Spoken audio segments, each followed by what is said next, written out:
Favorite photo as a kid. How does it feel to look back at yourself as a boy? Well, I just kind of see myself as a baby. I don't know. For me, honestly, I've always been myself.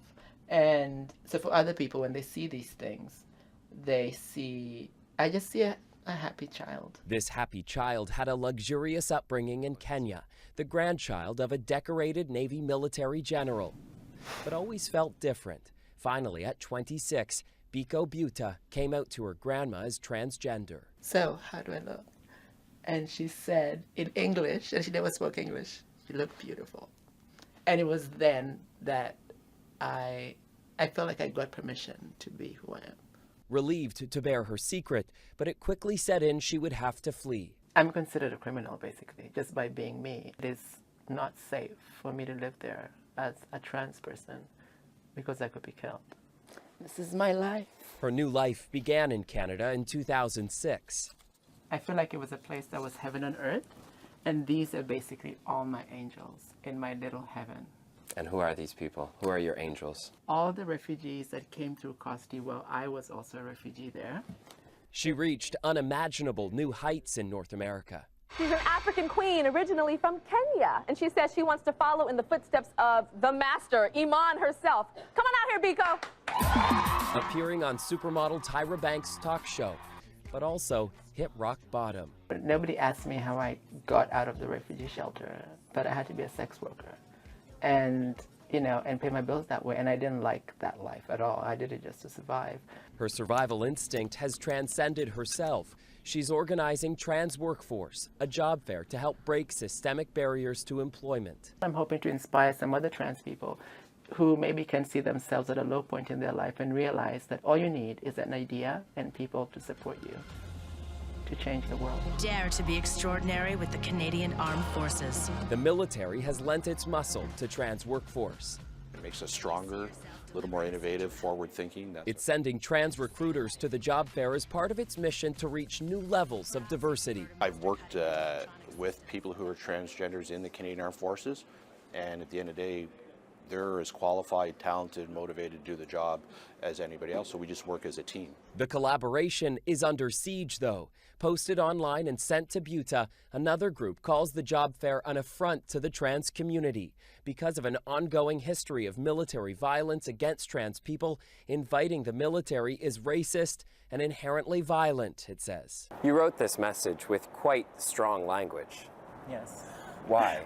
Basically, as progress is happening within the trans community, as we're now coming on to the political stage, we need to have a community-wide process where every voice is heard. But why racist and inherently violent? Why those two particular terms?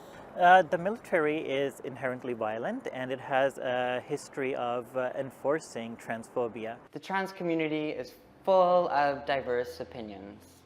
It's very hard, in fact, to agree on anything. And that is the beauty of our community, too. Julie Hamera works with trans youth and says that beautiful division can be painful, too. The trans community, we're happy to work with anyone who is respectful and accepting of our gender identity. And the military has done work to do this. And I think we're at a time where trans people need to know that they have options, that there isn't just one route to take. The relationship between LGBT communities and the military is much different in Canada than it is in the United States. In July, the American president said he wanted to ban trans people from his military, chastising their cost and disruption.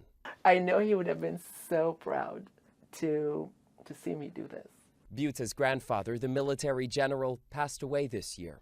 Her passion for including the armed forces is as much personal as it is big picture political. It says, Canada is my sanctuary. That's what it says. Just like the ones who paved the way for us, especially paid the highest price with their life. We have a responsibility to make it better for the future. So despite feeling different from the beginning, every child, she says, has the chance to stay happy. On Friday, we showed you how the organizer is facing a backlash from her own community for inviting the Canadian Armed Forces.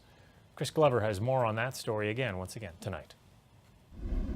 A groundbreaking job fair that looks strikingly ordinary. I'm so happy to finally have created a space where employers can mingle and interact with, trans-identifying job seekers without fear of discrimination and harassment. Biko Buta came to Canada as a refugee. In Kenya, it's illegal to be transgender. But even in her new home, she's struggled. And I think this is the first step in cracking the last glass ceiling of the gay liberation movement. She invited 19 employers to this networking event. There's this huge issue with walking up to a place and handing them a resume and expecting to be taken seriously when you're a trans person. It was horrible. 14 years ago, Master Corporal Natalie Murray came out as transgender. She was the 8th Canadian soldier to do so. Now she estimates there are about 300 in the Canadian Forces. I like to think that because of me, people have had it better. Yet in the U.S., President Trump is seeking to ban trans soldiers, calling them costly and disruptive. That shows you the difference between us and the Americans. And it's really the Americans that are out of step. But the military's presence here is under siege. The military is inherently violent, and it has a history of enforcing transphobia. They do not have a right to dictate to anybody what their career path should be. I am proud to serve my country, and it's got nothing to do with the fact that I happen to be trans. The event is also being criticized for stealing the spotlight from the Trans Day of Remembrance. But one LGBT activist says there are many ways to mark the day. They refer to this day as the Day of Resilience. So rather than focus on mourning, they're focusing on growth. Lillian Embrick is here eyeing a career with the armed forces. That means the world to me. If I'm able to serve a country that supports me and my community, that it just reaches out to everybody, and it would touch other people too. A baby step, she says, but a step in the right direction. Chris Glover, CBC News, Toronto. As you saw briefly in Chris's story, the trans flag was raised at Toronto Police Headquarters this morning. Please know here at Toronto Police Headquarters, you are heard and respected, and we will protect you.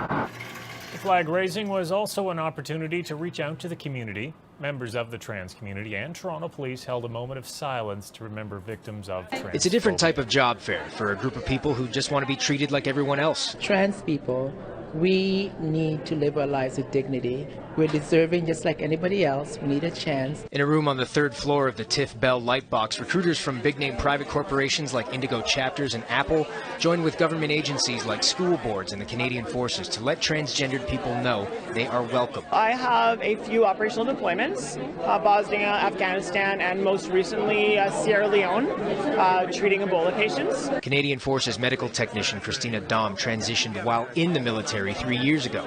Met her husband there and tells potential recruits she's proud to serve. At the end of the day, it's what you do, not who you are, and that everyone in the Canadian Armed Forces, especially in the Army, is a soldier first, and gendered has no place when it comes to that. Thank you very much. It was nice meeting you. Christabel's experience has been a bit more difficult. She's here looking for a part-time job while she goes back to school.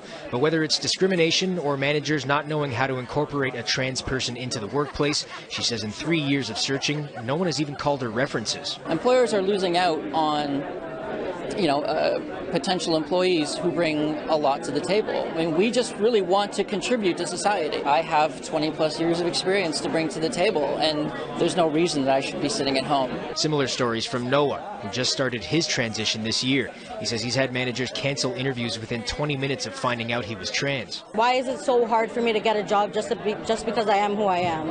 And it shouldn't be that way. They should be looking at my skills and what I can do for their company. This was the first job fair of its kind in Canada, but organizer Biko Buta, who spent 3 years trying to make this day happen, says it won't be the last. Name it, we're going there. We're taking trans workforce to the world. Mark Carcassol, Global News.